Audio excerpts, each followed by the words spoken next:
हमारे गांव की छठ। जय छठी मैया।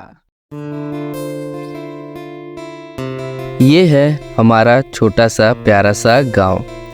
यहीं पर हमारे गांव की छठ मनाई जाती है, चाहे वो डूबते हुए सूर्य को अर्घ देना हो या फिर उगते हुए सूर्य को अर्घ देना हो। हमारे गांव के सारे लोग यहीं पर इकट्ठा होकर सूर्य भगवान को अर्घ देते हैं।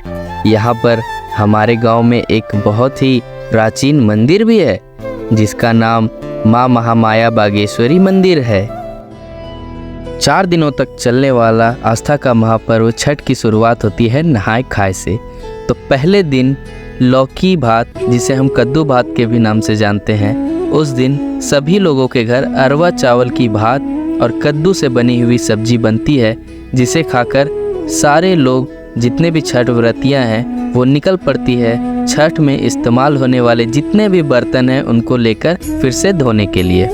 अब आता है दूसरा दिन, खड़ना। खड़ना में हम सुबह सुबह उठते ही हैं, वैसे ही हमें पता चलता है कि हमें लाने पड़ेगी अब गाय का दूध, क्योंकि गाय के ही दूध से खड़ना का महाप्रसाद बनेगा, जिसको हम गोलहद के नाम से जानते हैं, जिसे खीर भी कहते हैं कई जगहों पे। तो हाँ, क्या था, हम निकल पड़ते हैं दूध की तलाश में। वहाँ जाकर देखते हैं तो बहुत लंबी कतार लगी हुई थी। फिर क्या था, हम भी लग जाते हैं कतार में। काफ़ी देर इंतज़ार करने के बाद वह पल आ ही जाता है जब हमें दूध मिलती है। दूध लेकर के हम काफ़ी खुश हो जाते हैं और निकल पड़ते हैं अपने घर की ओर। घर आते ही हम देखते हैं कि माँ छत पे गेहूं सुखा रही थी। फिर माँ ने बताया कि गोलहद बनाने के लिए आम की लकड़ियों की ज़रूरत पड़ेगी। फिर क्या था, हम निकल पड़ते हैं आम की लकड़ियाँ काटने। आम की लकड़ियाँ काट कर हम घर लाते ही हैं, उसके बाद शाम ढल जाती है। तो अब बारी आती है हमारे महाप्रसाद बनाने की। तो जैसा कि माँ हमारी अभी छठ का जो खरना का जो प्रसाद है वो बना रही है, और हमें आदेश मिलता है कि हम सभी को निमंत्रण दे आएँ प्रसाद खाने के लिए। तो जैसे ही हम निमंत्रण दे के आते हैं, हमारी माँ खरना पूजा के लिए बैठ चुकी थी।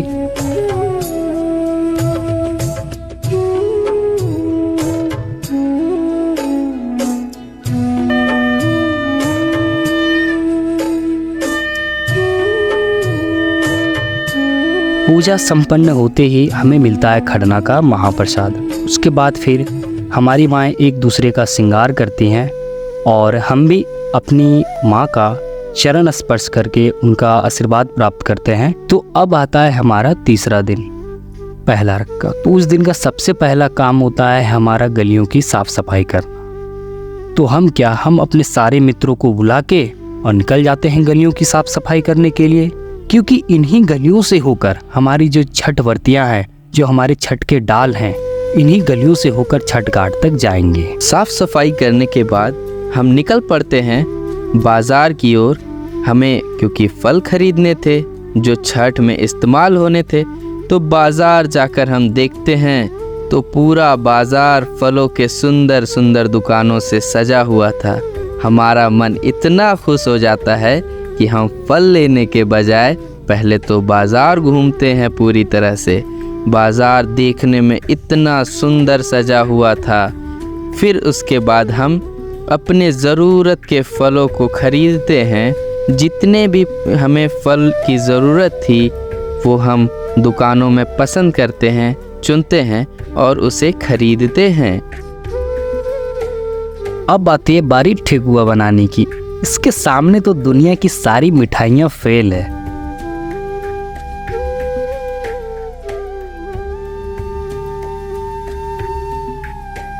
तो हमारी भाभी जी लग जाती हैं ठेकुआ बनाने में।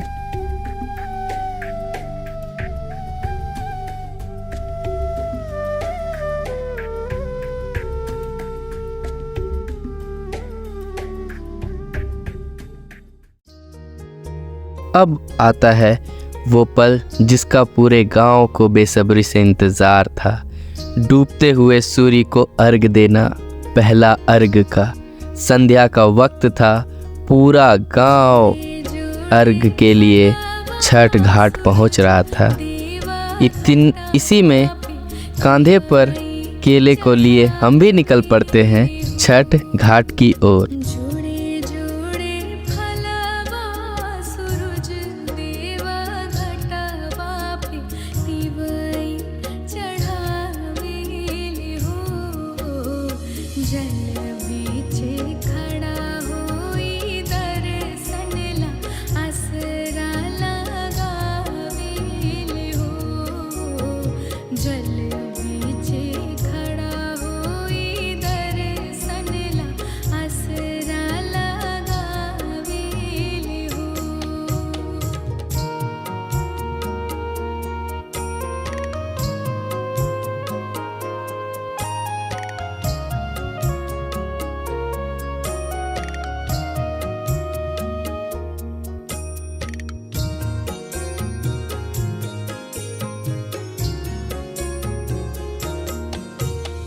शीतली बेअरिया शीतल दूजे पनिया कब आखिर इतनी मेहनत के बाद वो पल आ ही जाता है जब हम सूर्य भगवान को अर्घ अर्पण करते हैं।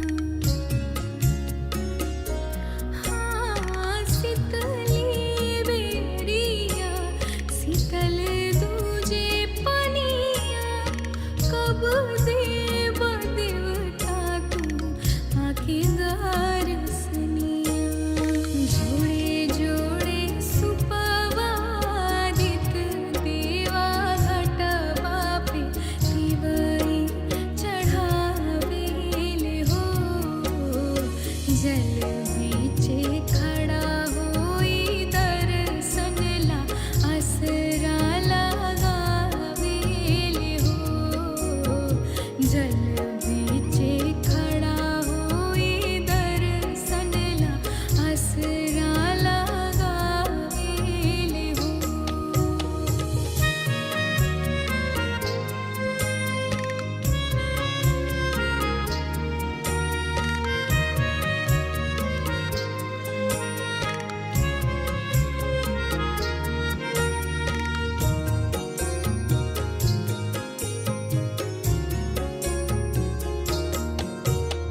भूखली शरीरिया सजल शोभे मनवा पूर्वे लगल बड़ुए सबके धियनवा। हाँ भूखली शरीरिया। अब आता है चौथा दिन दूसरे अर्घ का, जहाँ पर पूरा गांव उगते हुए सूर्य को अर्घ अर्पित करेगा। 4 बजे सुबह से ही सारे लोग छठ घाट पहुंच जाते हैं और उसी समय से ही 4 बजे सुबह में ही ठंडे पानी में उतरकर जितने भी छठ व्रतियां हैं वो सूर्य भगवान की ओर मुख कर हाथ जोड़कर उनकी उपासना में लग जाती है। अंततः संकल्प इतना सुदृढ़ होता है कि सूर्य भगवान हम सभी को दर्शन देते हैं और उनको हम सभी मिलकर अर्घ अर्पित करते हैं। तिवई अरज करे सूरज देवा कहाँ बानी हो। 3 दिन के भूखल तिवई अरज करे सूरज देवा कहाँ बानी हो।